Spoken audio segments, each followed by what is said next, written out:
case was confirmed in the United States, we began preparing Idaho to respond. There were many unknowns, and to a certain extent, there still are.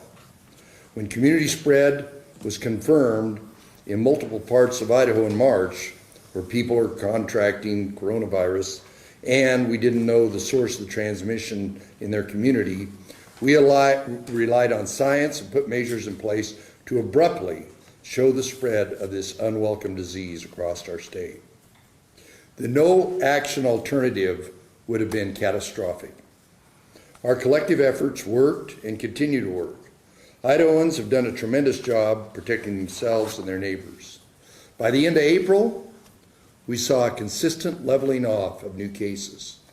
While many businesses remained open and continue to operate, others had to curtail operations due to the pandemic, leaving thousands out of work. Out of work Idahoans filed more than 145,000 claims for unemployment benefits during the 11 weeks since the COVID-19 state of emergency declaration. Almost 2.5 times the total number of claims filed in all of 2019.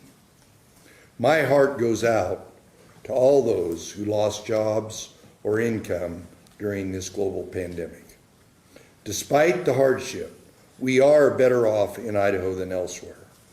Idaho was one of the last states with a confirmed case and one of the first states with a concrete plan in place to reopen the economy safely and responsibly in stages. Today, nearly all businesses can open their doors. Idahoans are getting back to work safely.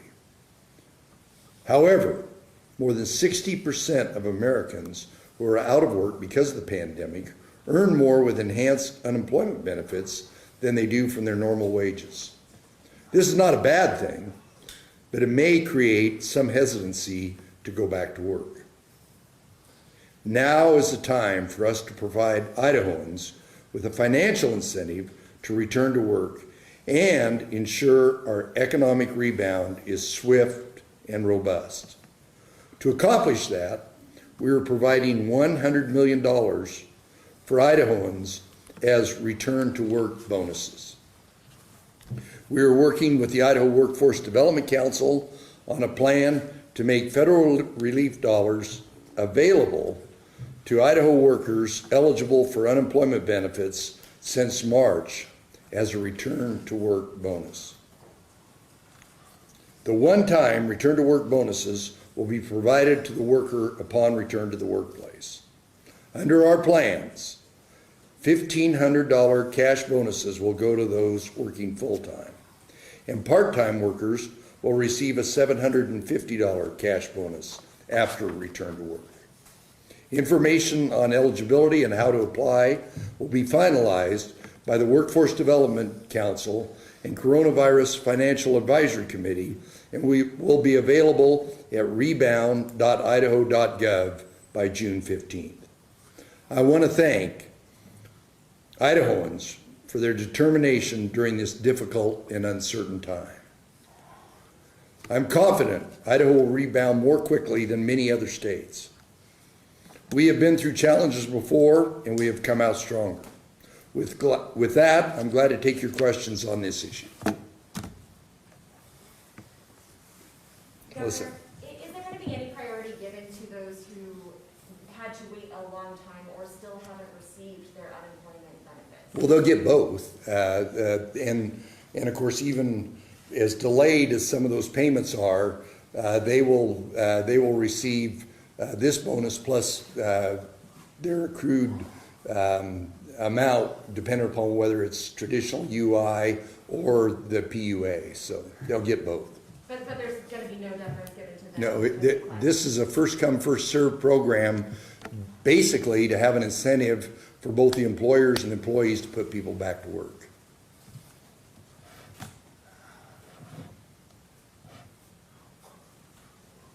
Yes? This question is from Scott Logan. Is the call center getting less overwhelmed? Do you have plans to add any additional staff to the center? I believe so. I haven't visited this morning, but we have given serious consideration to ramping up the number of people in the call center. The limiting factor is in these complicated claims, and there's plenty of them. In these complicated claims, the call center can handle some of it, but then some of it has to go to people that understand the intricacies of both the state plan and the old federal plan and the new federal plan. So that's kind of our limitation. But if we don't hit that limitation, we will put on more people in the call center. Yep. John Soul from the Statesman. Today there was a report out about jobs increasing nationwide and maybe a sign that the economy is recovering. What are you hearing about Idaho so far? Well, it's varied around Idaho, but you drive down the street and you see,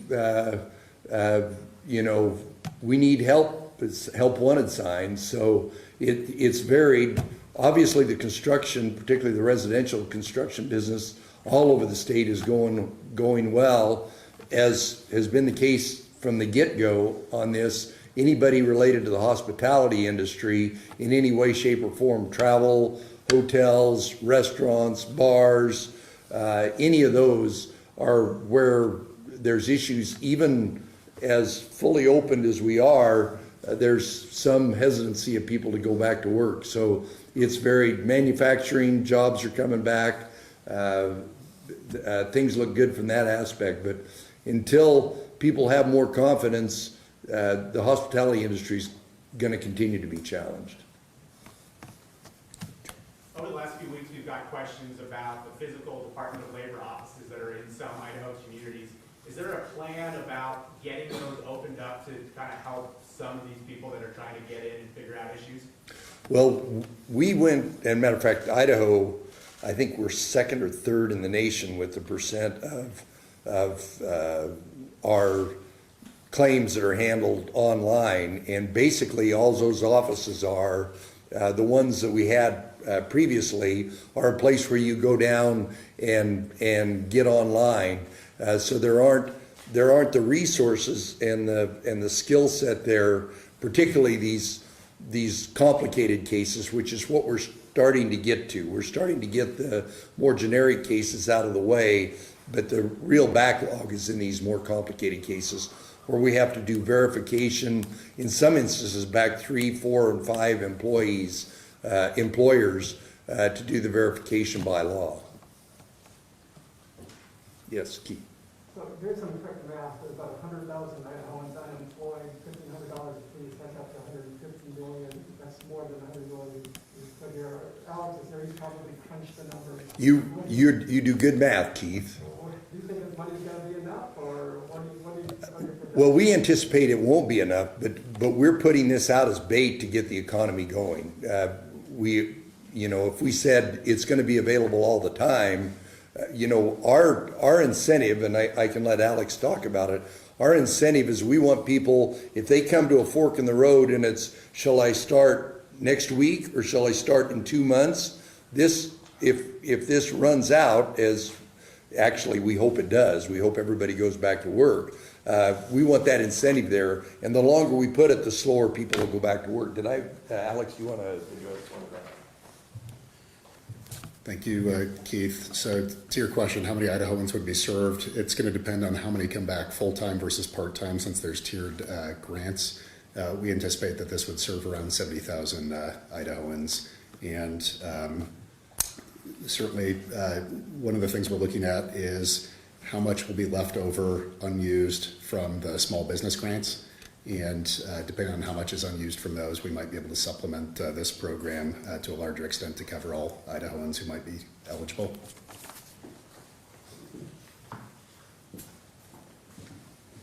Go ahead, Keith.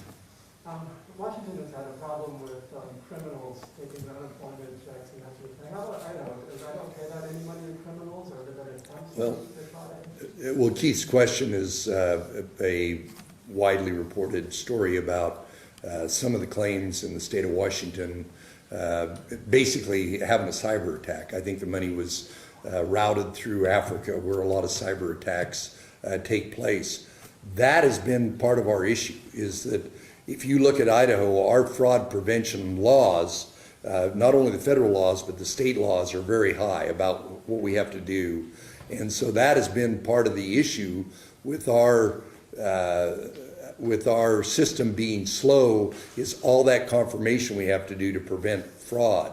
It breaks my heart about these people that are not getting their benefits, but there's these protocols from either the federal government or in law that we have to go through.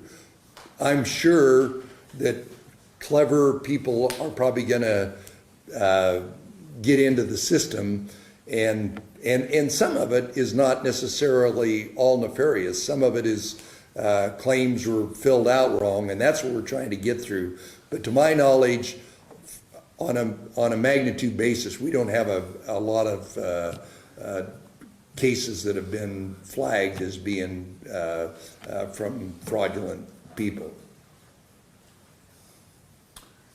There's been a concern nationwide about, especially that $600 of unemployment that the federal government's chipping in, that there are people that may stay home because they're making more. Is your plan related to that at all, and have you seen any similar program from other states? No, I don't. We haven't seen any from other states, have we, Alex? That's it was in the CFAC committee, the Financial Advisory Committee, our Rebounds Committee. It was the input we were getting from them, the input I was getting from legislators, from businesses, from other people, that the level of compensation was so high that people would just. It wasn't that they were saying they wouldn't go back to work. It was just this big incentive for them not to go back to work. The $600 add-on terminates either the 25th of July or the end of July. July 31st. So we're putting this in to try and incentivize people to say, both the employer and the employee, to say, let's get back to work. And that is part of the motivation for us to do that. Is it retroactive for folks that Yes. were laid off? March 1st. Well, what have you been hearing from the businesses? Because obviously that's a big challenge for them as they try to get up and running again to, have this issue. So have you spoken? Well, I mean, we've been hearing a lot from businesses, and one of the issues is there's a risk premium to employees going back to work. So, I mean, even if it wasn't for the financial incentive, there's that risk out there. One of the things we've been doing for businesses is our PPE fulfillment center that's just across the street, and we're current. The claims we had for PPE. So, part of the problem with the economy and getting businesses back to work were people's comfort level, having enough PPE and inventory, all those other things. So I think the combination of this incentive, the rebound grants, the PPP from the federal government, and there's too many P's in all these acronyms, but one of them is a program for businesses, and the other one is the mass hand sanitizer and gloves, which is being put out of the Department of Administration. There's likely people watching at home live right now who've waited 9, 10, 11 weeks for their unemployment. It's frustrating. At the same time, it's difficult for the Department of Labor to go from record low to record high unemployment. With all that said, to people at home that have waited months without unemployment payments, what's your message to them as they continue to try and pay their mortgage and pay their bills and buy groceries? Believe me, we talk to a lot of people, and it is, if I could wave a wand and have it fixed, we are addressing that through multiple fronts. The first thing we did was start paying overtime. The second thing we did was call back former employees that had the technical expertise in the complexity of unemployment. There's almost 80 different issues that some of these claims have to address. That, how it's filled out, identifying your previous employers, filling the form out right. There's about 80 different issues. So we put more overtime, more phone lines, more people, new people. We have to train the new people, the call center, and then we've also got outside consultants looking at what we're doing here and what's happening in other states and how we can automate some of these more vanilla claims, the most complicated ones, because of the laws from the federal government and the state government really require a highly skilled claims person to address. So we're looking at every option. If somebody's got another one, we'll look at it. Understandably, it took time to train everybody up and staff up the call centers. Do you feel like at this point the Department of Labor is running full force? Well, we're running full force. The question is, can we add? Because if I go hire another 20 people, I got to take some of the people that are now handling claims and put them in to training those other people. So that's part of the issue. We think we've got a balance where I'm pleasantly surprised. The report I got was that the call center has been able to handle quite a few of these claims before they have to refer them to those other ones. And I'm saying, well, if they can do that as they get trained, the call center people get trained, we can maybe ramp up the call center more. So we're looking at all the options. Well, let's see. Governor, as a follow-up to that, your crowning achievement your first year was removing barriers for business when it came to government red tape. Was there too much red tape in the system for the people of Idaho to file for unemployment in the first place? And if there was, why not scramble the way you did last year to remove that red tape? Well, if it's in rules, we can do it. If it's in law, we've got a bigger issue. There's probably two aspects of it. One of them is the previous employment history and verifying that previous employment history. And we've looked at that. We've had the Attorney General look at it. That's one of the big issues. If I could do it regulatorily, we'd be doing it right now. But these are statutory, and we've looked at them, and they're pretty complex. And unwinding them is one of the things that I didn't want to do in all the rules, saying I didn't want to undermine the legislative intent. The legislative intent is that we have a very low level of fraud.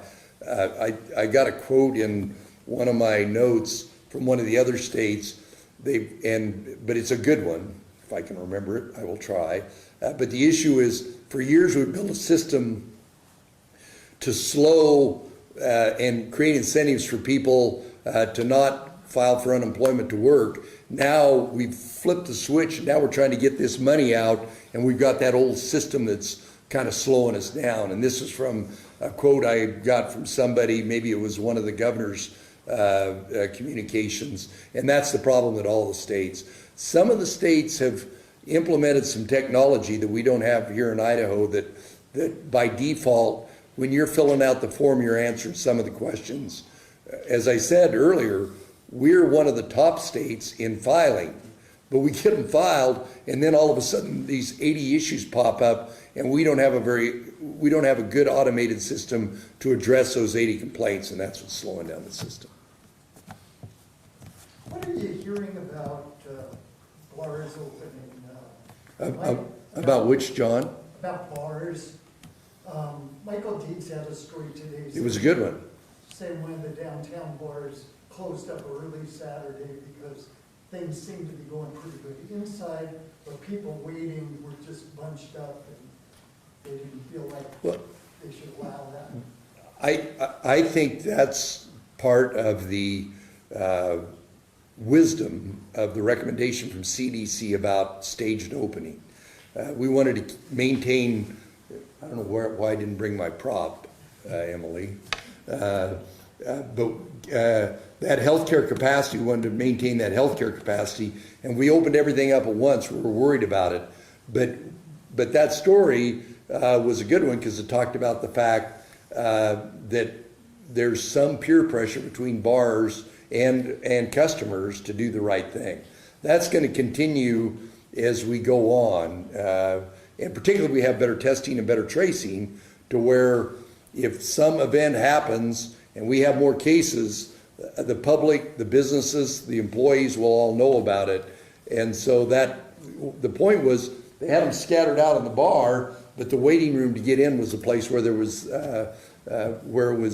physical distancing was almost impossible. So that's a case in point, and I'm going to need your help as we go forward, the press's help in making that point to patrons, employees, and businesses about the right thing to do to continue to protect our sacrifice that we all made during this last 8 or 9 weeks, and that good progress we've made will be lost if we have a super spreader event.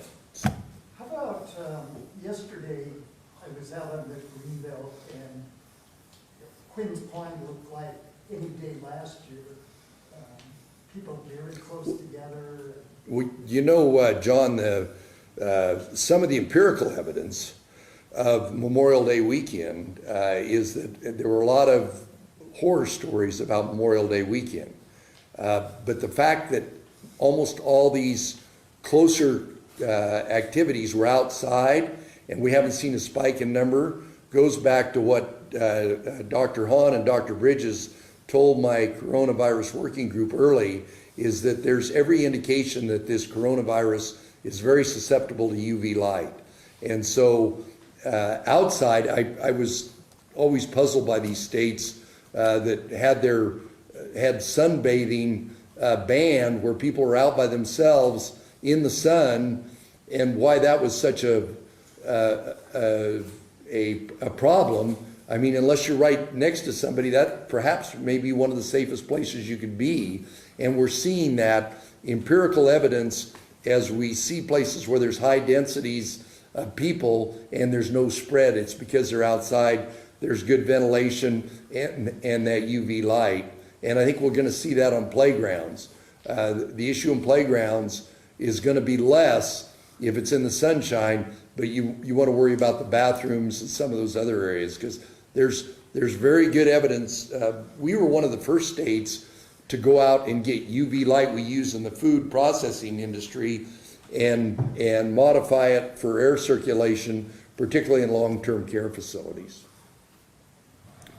Governor, while we're here, I wanted to ask you about the activation of 400 National Guard troops to DC. The DC mayor has said that she does not want out-of-state troops in her city. And understanding that they're going for federal property and national monuments, how do you reconcile that? That's above my pay grade. The National Guard Bureau, we've still got guards here. The National Guard Bureau, as is often the case in whatever the disaster is, asked if we had some people. I talked to General Garshak. I says, what's your recommendation? It says these people are ready to go. They're ready to serve. These are some of the people that we've been talking about for what other uses we can have. That wasn't the case yesterday when we got the call from the Guard Bureau. So. But as far as the Guard, it seemed like it was a voluntary thing. Yes. And they had no problem filling those spots. So Yeah. what does that tell us about Idahoans and our Idaho National Guard? That's a very good point. The fact that almost instantly we had that big of a contingent that was ready to go, and not that I have anything against Washington D.C., but that they were ready and willing to go on a voluntary basis, and I think just speaks to not only the Guard but Idahoans also. So Godspeed. I hope they stay safe. And my understanding is these guards, men and women, will be embedded with park police, other functions. They won't be out on their own. They'll be basically backup, like the Guard is often used. But they didn't ask to take any of our tanks. Yeah, it was almost like they're bringing them on to kind of give the guardsmen out there kind of a break. Yeah, some of these areas have just had a lot of activity and everything you do during this pandemic has a higher friction cost in it. spacing, hygiene, all those things you do. So there was, I think I read a couple of reports this morning about our upcoming fire season. It's the same thing. Firefighting, we had a little talk about that at the land board is, are we prepared for a whole different regime for firefighting?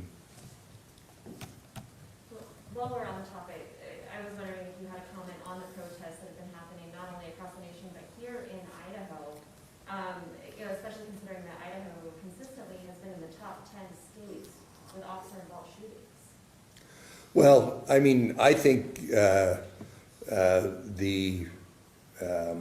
people that attended, the organizers, obviously the Capitol, the staff here at the Capitol Mall, our Idaho State Police, the Boise Police. I had conversations with the mayor. It was exemplary. There was a lot of friction there at certain times, and I'm very proud of them. But I think the tone was set when they had that event by all the Idahoans that showed up there to voice their concern about the issue about George Floyd's death and that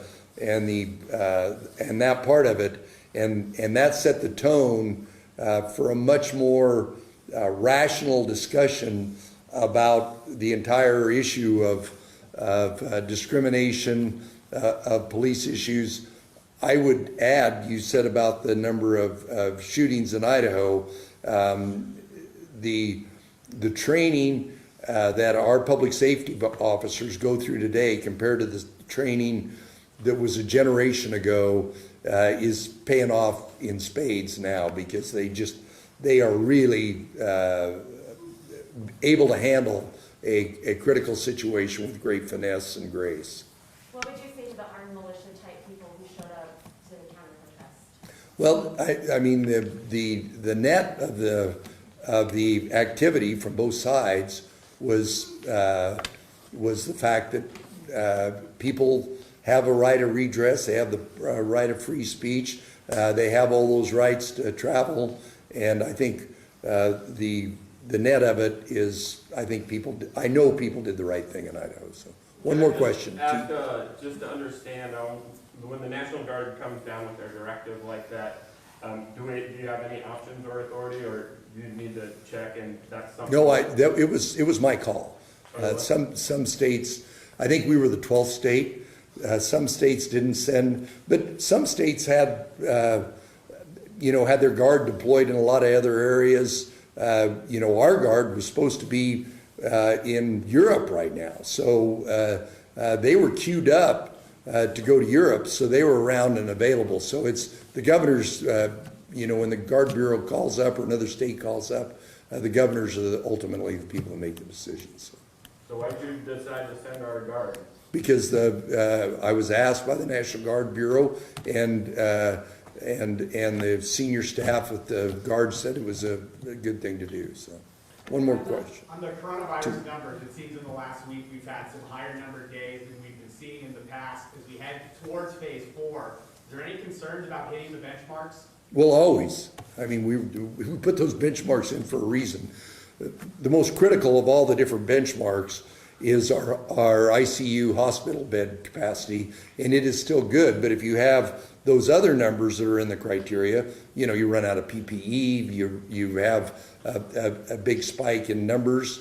It's really been regional recently. It's like it started in the Wood River Valley, flowed down to Twin Falls, came over here, and now it's just going up the Snake River, it seems like. And a lot of it is just people's awareness. Some of these communities where they didn't have a lot of cases, where it won't be here, and now we've got confirmed community spread in almost all the counties. So, but for sure in all the regions. So, okay, Keith, last question. I'm going to try to sneak in 2 questions on you. First off, we have a good feel for Idahoans ready to go back to work, and secondly, what are your thoughts about the graffiti damage that occurred to the State House?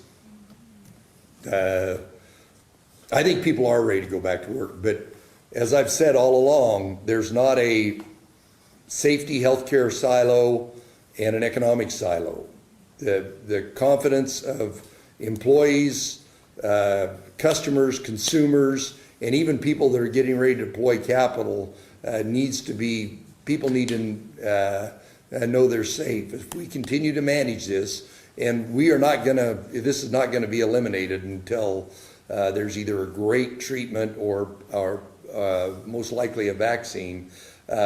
We have got to manage this, and I think we've shown that we are, and we will continue to do that. About the tagging on the Capitol building, I was very sad about it. It was good that our law enforcement, both the security here at the Capitol, my Idaho State Police and the Boise City Police worked together, and of course the reaction from people around the state has been, this is unacceptable, and it was unacceptable, but we will get it taken care of. Everybody in Idaho loves this old building, and we want to take care of it. And I know it was a stupid thing and not the right thing, and we will go on. And I mean, even part of the people that were part of that was where I heard most of the outcry were from people that wanted to show up here and erase that, which is a little difficult on this sandstone. So with that, thank you all very much.